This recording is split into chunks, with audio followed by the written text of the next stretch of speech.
N'hésitez pas à liker la vidéo si elle vous plaît et si vous êtes nouveau sur la chaîne, n'oubliez pas de vous abonner et d'activer la notification pour ne rater aucune de nos prochaines vidéos. On commence. Après sa défaite en championnat face à l'Union Berlin, le Borussia Dortmund s'est repris ce mardi. Sans briller, les hommes d'Edin Terzic ont disposé de l'Eintracht Braunschweig au deuxième tour de la Coupe d'Allemagne 0-2. Mats Hummels a ouvert le score pour le Borussia avant le premier quart d'heure de jeu avant que Jadon Sancho ne scelle définitivement le sort de la rencontre dans les arrêts de jeu de la deuxième période. Les Borussiens se qualifient donc pour le tour suivant avant la trêve en attendant la réception de Wolfsburg début janvier pour le compte de la 14e journée de Bundesliga. En Espagne, c'est la Liga qui se joue ce soir. L'Atlético Madrid a écarté la Real Sociedad 2-0 pour compter 3 points d'avance sur son rival de la capitale au classement. Les Colchoneros ont dominé leur poursuivant direct, la Real Sociedad 2-0 mardi à Saint-Sébastien pour la 15e journée de Liga et s'empare seul de la première place devant le Real Madrid qui affronte Grenade mercredi. Les Madrilènes se sont imposés grâce à un but de la tête de Mario Hermoso sur coup franc à la 49e minute, puis un but du gauche de Marcos Llorente sur une remise en retrait de Luis Suarez 74e pour sceller la victoire. Plus tôt dans la soirée à Mestalla, les Sévillans se sont imposés 1-0. Une victoire grâce à un match assez fermé qui s'est débloqué en seconde période. Valence et Séville ont longuement manqué de justesse pour trouver le chemin des filets adverses.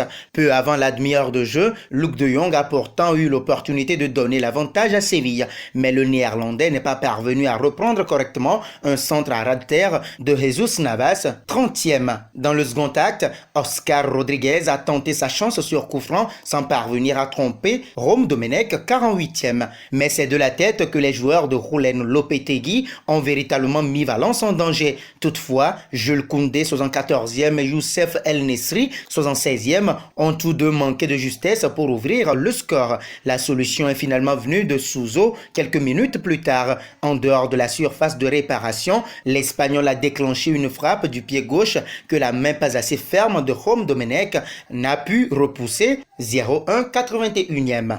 En Italie, la Juventus Turin recevait ce mardi la Fiorentina à l'occasion de la 14e journée de Serie A. Cristiano Ronaldo avait l'occasion d'égaler le record de buts du roi Pelé face à une formation très mal classée cette saison. Mais les choses ne se sont pas passées comme voulu par les hommes d'Andrea Pirlo. Les visiteurs se sont imposés 0-3 au Juventus Stadium. Dès la 3e minute de jeu, Vlahovic profite d'une belle passe de Franck Ribéry pour ouvrir le score. Dans la foulée, Cuadrado est expulsé pour un tacle trop appuyé et mal maîtrisé après avoir manqué un contrôle face à Castrovilli. De retour des vestiaires, les Bianconeri ont poussé sans trouver la solution.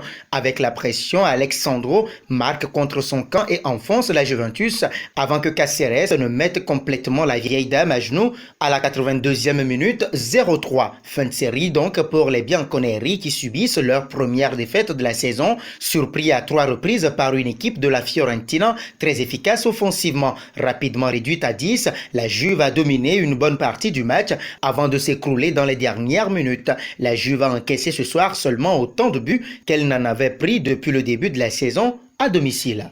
En Angleterre, c'est le choc Arsenal-Manchester City qui retenait l'attention de tout le monde.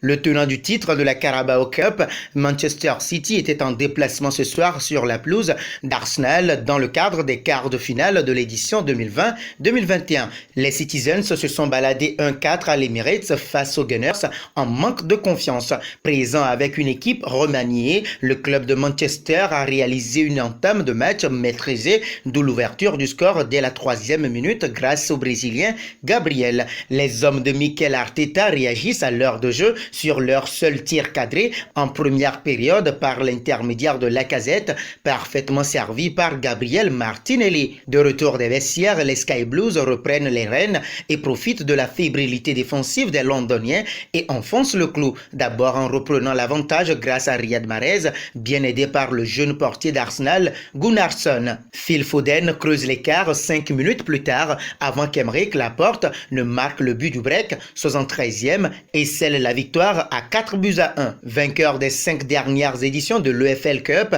Manchester City disputera pour la 5e fois d'affilée les demi-finales du tournoi. Pour son 14e match de la saison en Liga avec un match en moins, le FC Barcelone se déplaçait sur la pelouse du Real Valladolid, 18e du championnat avant le coup d'envoi. Et face à des Blanqui-Violetas dépassés par les événements, le club catalan n'a laissé aucune place au doute. Le Barça s'est largement imposé 3-0 avec notamment un grand Lionel Messi. Les hommes de Koeman démarraient idéalement la rencontre et menaient assez rapidement grâce à l'anglais bien servi par Lionel Messi dès la 21e minute de jeu. Un quart d'heure plus tard, l'Argentin est cette fois-ci à l'origine d'une belle combinaison avec Serginho Dest qui trouve Braithwaite, le Danois n'ayant plus qu'à pousser la sphère dans les buts. Une domination totale qui s'est poursuivie en seconde période.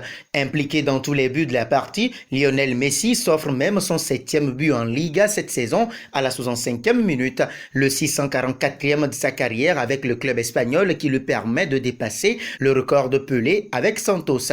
Une victoire nette et sans bavure du Barça qui reste dans le sillage du peloton de tête. Les Blaugrana sont 5e à 8 points du leader, l'Atlético de Madrid. Le fait qui a retenu l'attention durant ce match est le match de Clément Lenglet rendu à Moussa Wagué, opéré avec succès après sa grave blessure il y a quelques jours. Le latéral sénégalais appartient toujours au Barça.